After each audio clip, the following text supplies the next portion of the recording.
Bonjour à tous, donc aujourd'hui je vous retrouve pour une nouvelle vidéo. Donc cette fois-ci je vais vous faire un petit achat manga. Let's go. Donc tout d'abord nous avons le tome 1 de la série Sakura Saku de Eio Sakisaka, donc que Kana m'avait envoyé. Donc, petite couverture réversible. Personnellement je préfère celle-ci. Nous avons le tome 2 qui est ici.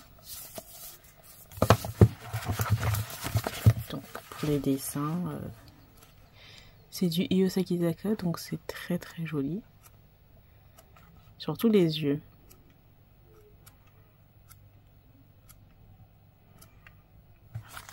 Donc voilà. En gros, c'est une fille qui va se faire secourir par ce garçon-là, et puis quelques années plus tard, ou je ne sais pas, le temps passe, quelques mois plus tard, elle va le retrouver et il est dans sa classe, et elle, grâce à lui, elle va vouloir aussi avoir une vocation d'aider tout le monde, en gros. J'ai vraiment fait un résumé de ouf. Vraiment un résumé de ouf. Donc voilà. Ensuite, j'ai reçu ça aussi de chez Kana. En famille à Tokyo, le guide de voyage. Alors ça, je trouve ça hyper bien fait, hyper simple. Un guide de voyage pour Tokyo. Il y a vraiment plein de trucs. Les zones fumeurs, beaucoup d'explications. Comment utiliser ses baguettes, etc. Les poubelles, franchement, c'est hyper bien expliqué. Il y a plein de plans. Il y a un plan du métro. Regardez comment utiliser les fraises, par exemple. Les différentes lignes, les différentes... il y a plein de choses, franchement, hyper intéressant. Différents quartiers. Vraiment beaucoup d'explications que je trouve, ils sont simples. C'est fait avec des illustrations et tout, et c'est vachement bien. Donc là, on a la carte du transport qui est dedans. Franchement, c'est cool. Et là, on nous met un mini lexique pour manger, à ne pas faire avec les baguettes, des fois pour s'exprimer au Japon, etc. Je trouve ça super bien fait. Donc, je m'attendais pas à recevoir ça encore une fois. Mais ça, c'est vraiment utile et pratique. Donc, quand un jour j'irai au Japon, à Tokyo, je pense que ça va plutôt bien m'aider. Ensuite, Kana m'a aussi envoyé ça. Franchement, moi, je comprends pas trop parce que, j'ai rien demandé, en fait. Et je pense qu'ils ont gardé mon adresse et ils m'envoient des trucs alors que je n'ai pas demandé.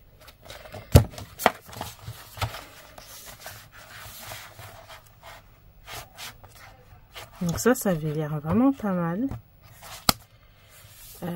Voilà, les années 1950, durant la terreur blanche qui étouffe Taïwan, Kunlin est arrêté pour avoir participé à un club de lecture de son lycée.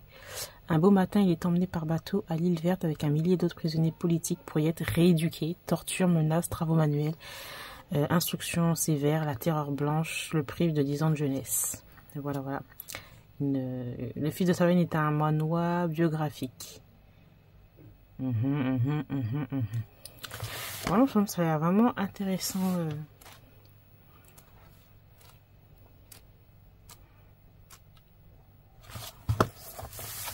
Voilà. Ensuite, j'ai acheté donc le tome 1 de la série Megumi Tsugumi de Mitsurushi. J'ai cru comprendre que c'était un Omegaverse.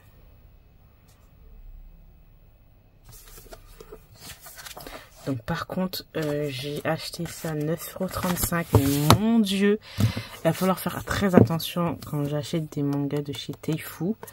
Parce que franchement, 9,35 €, 10 € juste ça en fait.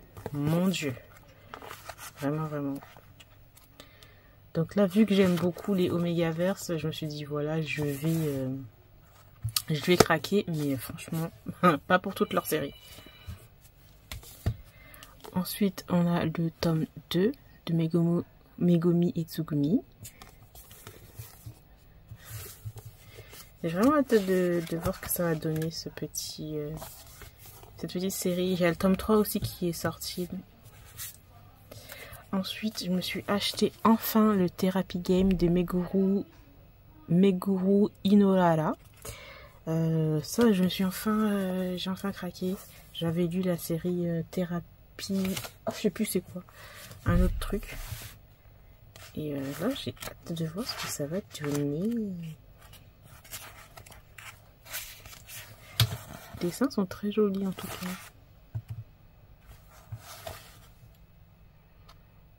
Comment ça s'appelle l'autre série? L'auteur n'est pas écrit? Non.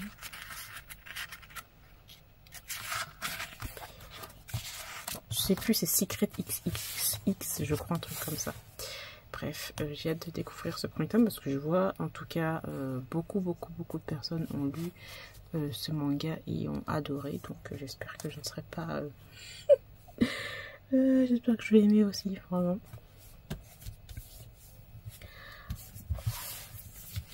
Ensuite on va passer au livre. Donc j'ai acheté le tome 4 de Heaven Official Blessing de MXTX. Je vais dire MXTX, voilà. J'adore cette histoire. La couverture elle est trop magnifique, trop belle. D'ailleurs, ça va être traduit en français et ça va sortir en 2024. Si je ne me trompe pas. Toujours avec des petites illustrations à l'intérieur. Donc j'espère qu'ils vont garder quand même les mêmes illustrations pour les tomes. C'est chez MXM Bookmark si je ne me trompe pas. Et je me suis acheté le dernier tome qui est sorti, le tome 6. J'ai trop hâte de le lire. Même si j'ai l'impression que ça va être un petit peu triste. Non mais c'est trop beau, c'est trop beau, c'est trop beau. J'adore.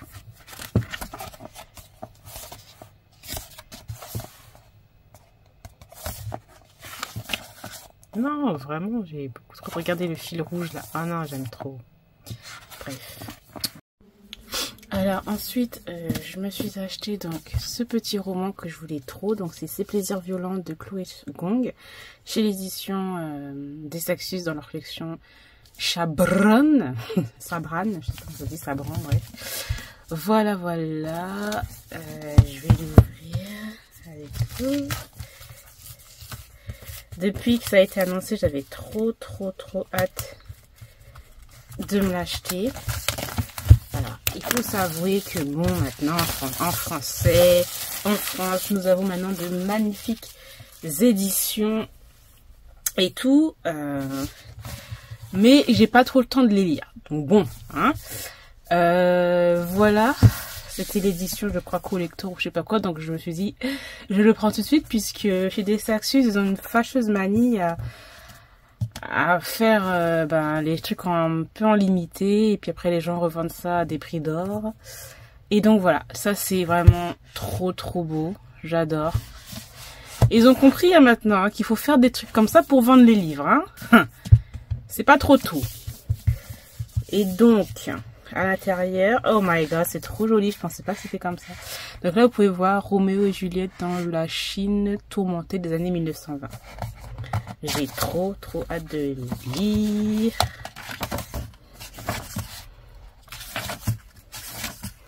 Je regarde quand même s'il y a des petits trucs, voilà. Des petits détails aussi, voilà, prologue. De voir peut-être pour les chapitres. Ok, donc c'est comme ça. Là, c'est comme ça. Nous avons l'auteur, etc. Franchement, je trouve ça hyper joli. Trop beau. Et ensuite, quand on enlève la jaquette... Oh my god, je pensais pas que c'était aussi brillant. C'est tout beau. Alors par contre, une fois de plus, je ne sais pas si cette petite brillance se verra à la caméra. Mais dans tous les cas, c'est très beau. Là, c'est comme ça. Et derrière, c'est comme ça. Eh ben, c'est vachement joli. Vraiment. Donc, comme ils le disent, c'est un Roméo et Juliette dans la Chine des années 1920 et j'aime énormément en fait les dramas chinois dans ces périodes-là. Je trouve que les costumes, les décors, tout ça, je trouve ça super bien fait et j'aime beaucoup. Bon, après, à chaque fois, c'est un peu too much, enfin bref. Donc, voilà. Donc là, c'est Juliette, comme par hasard. Et l'autre, il s'appelle Roma, c'est ça? Je crois, ouais, Roma. Qui vient, ouais, c'est russe et chinois. Deux familles ennemies, hein. Donc j'ai vachement hâte de le lire quand j'aurai le temps. Voilà. Mais ça a l'air vraiment top. Ensuite, je me suis acheté enfin le tome 12. Alors la dernière fois, je me suis dit, oui, on va voir le tome 12 dans 2 siècles et tout. Non, c'est bon. Parce que bon, maintenant, les sorties manga, je ne suis plus tout ça. Avant, j'en faisais des vidéos de sortie, j'étais à la page. Mais là, je n'arrive pas à suivre. Et je n'ai plus non plus l'envie de suivre et de suivre toutes les sorties. Bon, c'est bon quoi. Hein. Bref, donc, nous avons enfin le tome 12 que j'ai très hâte de lire. Malheureusement, on va faire, voilà, et Crunchyroll ou je ne sais quoi. A mis son vieux truc là et c'est pas du tout le même sens que les autres tomes précédents. Donc là nous avons ce sens là et ben dans les autres versions ben c'est de l'autre côté, donc c'est un peu chiant, mais voilà, je m'en fiche un petit peu parce que puisque j'ai un tome aussi dépareillé, un tome anglais de la série comment elle s'appelle, l'autre série de l'auteur, je ne sais plus comment ça s'appelle, bref, je le mettrai là, quelque part. Eh bien, j'ai un tome déparé, donc bon, après c'est bon, je vais pas faire un caca nerveux, j'ai la traduction, la couverture est très jolie, j'ai très hâte de le lire, puisque comment se terminer le tome 11? Ah, non, c'était trop pour moi, donc j'ai trop hâte de me replonger là-dedans, et ensuite, j'ai aussi acheté... L'or Olympus, le volume 4, j'avais tellement hâte de le lire, j'avais oublié que c'était une briquette qui pesait son poids. J'ai hâte de le lire. Alors franchement, j'aime beaucoup la couverture, mais je sais pas pourquoi, j'étais un petit peu déçue. Je sais pas, je trouve que ça suit pas trop... Peut-être que c'est moi qui me fais une idée, mais j'ai l'impression que ça suit pas trop les autres couvertures des premiers tomes. Enfin bref, j'ai absolument hâte de le lire. Après, on peut le retrouver sur Webtoon, je crois, gratuitement. Donc bon, mais moi, vu que quand je commence à lire un truc, j'aimerais lire la suite dans le même format. J'ai trop hâte de le lire, vraiment. Voilà, bref, les dessins sont très jolis, spécial, les couleurs et tout, bref, j'aime trop. Donc vachement hâte de lire tout ça. Voilà. Donc j'ai terminé pour mon petit achat manga Bookool. J'espère que cette petite vidéo vous aura plu. Dans tous les cas, je vous retrouve très bientôt.